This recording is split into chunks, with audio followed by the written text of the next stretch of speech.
আগামী রাষ্ট্র বিনির্মাণে বিএনপির ভারপ্রাপ্ত চেয়ারম্যান তারেক রহমানের ৩১ দফা বাস্তবায়ন এবং আগামী জাতীয় সংসদ নির্বাচন বিষয়ক আলোচনা সভা ফরিদপুরে অনুষ্ঠিত হয়েছে। শুক্রবার বিকেলে পৌরসভার ৩ নং ওয়ার্ড বিএনপির উদ্যোগে এই আলোচনা সভায় প্রধান অতিথি হিসাবে উপস্থিত ছিলেন যুবদলের কেন্দ্রীয় কমিটির সাবেক সহসভাপতি ও ফরিদপুর ৩ আসনের সংসদ নির্বাচনে বিএনপির মনোনয়ন প্রত্যাশী মাহবুবুল হাসান ভূঁইয়া পিঙ্কু। স্থানীয় পাঁচচর স্কুল মাঠে আয়োজিত আলোচনা সভায় সভাপতিত্ব করেন ওয়ার্ড বিএনপির সহসভাপতি মোহাম্মদ মোফাজ্জল শেখ।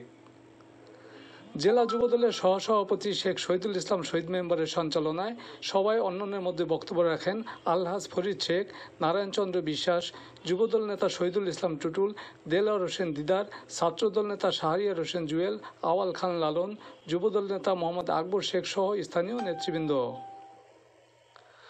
সভায় বক্তারা ফরিদপুর ৩ সদর আসনে বিএনপির পরীক্ষিত নেতা মাহবুবুল হাসান ভূঁইয়া পিঙ্কুকে ধানের শীষ প্রতীকে মনোনয়ন দেবার জোর দাবি জানান।